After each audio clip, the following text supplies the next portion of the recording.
Welcome to the Talking Books series.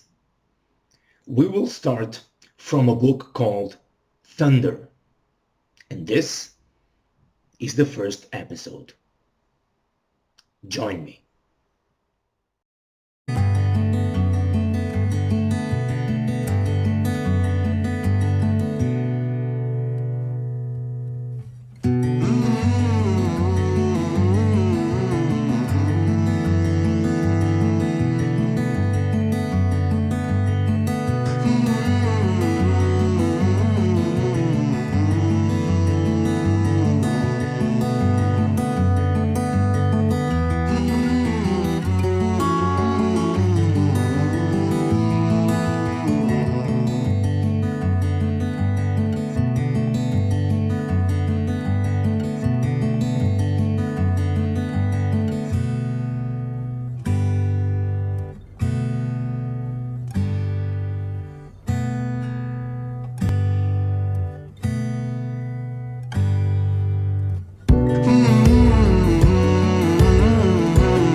It was late.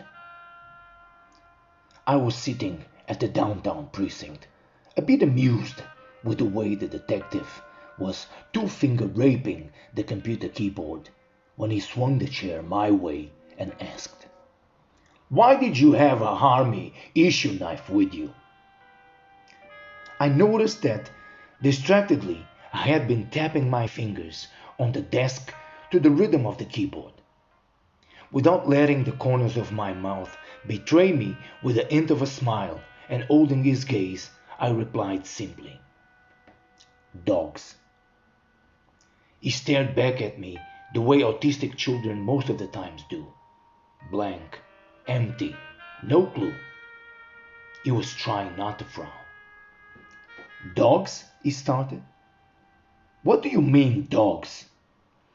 The underline being, "Are you yanking my chain here?" But keeping his poker game up. "I'm afraid of dogs." Straight face, without so much as a blink. He examined my 6'1", 200-pound frame, and his emerging laugh stopped dead on its tracks when his eyes reached the stone-cold slab of my face. My gaze held him captive. "Let me tell you a story, detective. Once, on a long railway trip up north, I had a psychologist as a traveling companion. We talked about everything and anything, and eventually came up to the subject that all shrinks love: phobias. His phobia was airplanes. Mine, dogs. I was attacked when I was a kid. He coped with his phobia by avoiding flight. I had no idea how to cope with mine." "Were you a serviceman?" the shrink asked. "Semper Fi," I replied. "So, you're handy with guns and knives, I presume?" A nod. "If you were to go by your daily life routine with a 9mm safely tucked on your inside coat pocket, would you fear any sort of dog attack?" "No, I believe I wouldn't." "Naturally. How about a knife? A big knife? Would that have the same empowering effect?" "Yes, I believe it most certainly would." "And that, detective, is why I have the utmost respect and admiration for people who study the way our minds work. That simple acknowledgement changed my life. I could see a spark of something trying to come to life behind the policeman's eyes and grew impatient. That's why I carry a knife, detective. Right. Coming to grips with what he had just heard. And how long ago was that? Ages, I'm afraid. Allowing a tiny ripple of a smile cross my lips. And by any chance, do you recall the gentleman's name?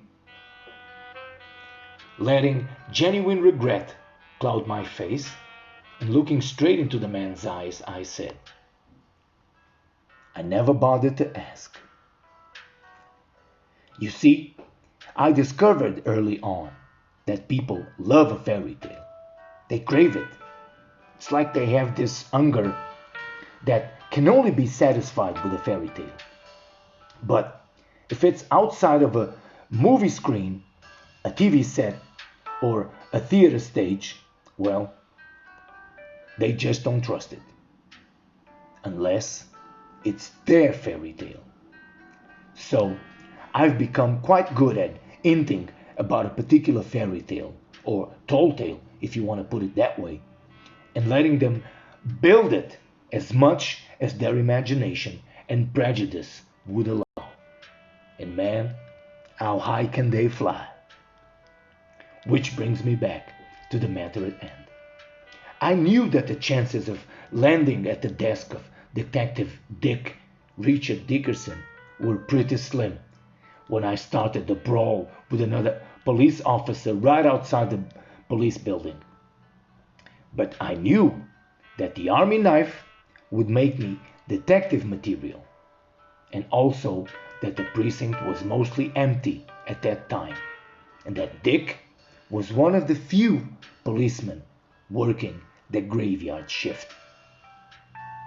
I waited a whole month to be right here, right where I wanted, where I needed to be, in front of this low-life creature. I couldn't risk it, remembering my face. Creatures such as this have eye-owned instincts, and I prayed the gods it didn't have a photographic memory. A whole month, waiting, watching in the shadows, fighting to keep the growing rage down, counting the seemingly endless days. But I'm patient. A man in my line of business has to be. I know how to wait. Detective Dick is a dead man. He just doesn't know it yet. As usual, the decision to terminate had been made unconsciously the moment I touched his mind. What came next had been nothing more than due process. Sensing his growing curiosity and my mounting anger, I decided to put an end to this interview. I had accomplished what I'd set out for. Overall, I didn't get a lot of information, but I wasn't expecting that either. I got glimpses here and there of what I already knew and what I suspected. More than enough. A dirty business this was. You had to get your hands dirty. There was just no way around it. And when I say dirty, I mean bloody, of course. He was hammering the keyboard again, filling his report when I said, Dick, pretty much the same way you'd say, check please, at a restaurant. And that made him turn my way real fast, as I knew he would. This time frowning hard. I ignored his insulted face and with a mocking curiosity kept going. Is that what they called you when you were a kid? Pointing to a plaque with his name on the desk. His eyes burned, and I know that he would love to use his police authority as an excuse to throw me in a containment cell downstairs. I could taste his anger. The mention of they more than his shameful nickname had infuriated his mind back to a previous less under control existence. But he was well trained. He knew better than to attract unwelcome attention.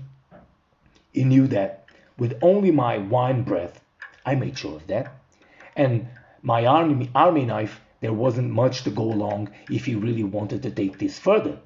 So, instead of losing it, he took a deep breath and did what I knew he would. Without uttering a word, he got up and crossed the room to a vending machine where the officer who brought me in for questioning was having a hard time getting what he paid for. After exchanging a few very low keys with the officer, he returned with the same hurried pace, sat down, facing the computer screen, and punched a few more lines on his police report, read the whole thing, seemed satisfied, and turned to face me again. Officer Franklin will not press charges, so I advise you to count yourself lucky, go straight home, and sleep it off. You hear? Loud and clear, detective. But, what about my knife? Can I get it back, please? He looked at me as if he had been slapped. With that, is this joke a serious look? And before he said anything, I said, dogs, man, raising the arm that wasn't cuffed to the desk and shrugging. A vein had appeared on his left temple. I could taste his barely under control rage. After doing a double take to compose himself, he expertly got the knife from the desk drawer and in an elegantly swift movement rose and inserted it on the inside pocket of my coat as he proceeded to uncuff me, never bothering to look around to see if anyone had caught a glimpse of what had just gone down. Sir, you are free to go, he said in a pitch not meant just for my ears. Let me escort you out, please, extending and pointing to the exit. As we reached the sidewalk, a part of me expected, hell, wanted to get a warning or a threat. But Dick just turned around and in that same hurried pace got back in. I watched him go, relieved and happy with himself, back to counting the hours left on his shift so he could go back to his real work. His passion, his obsession, oblivious to what had really just happened. I couldn't help smiling, and the smile had no humor in it. It was cold. Dick was a dead man. And again, felt that exhilarating rush fill me. Man, I need a chocolate. And chuckled.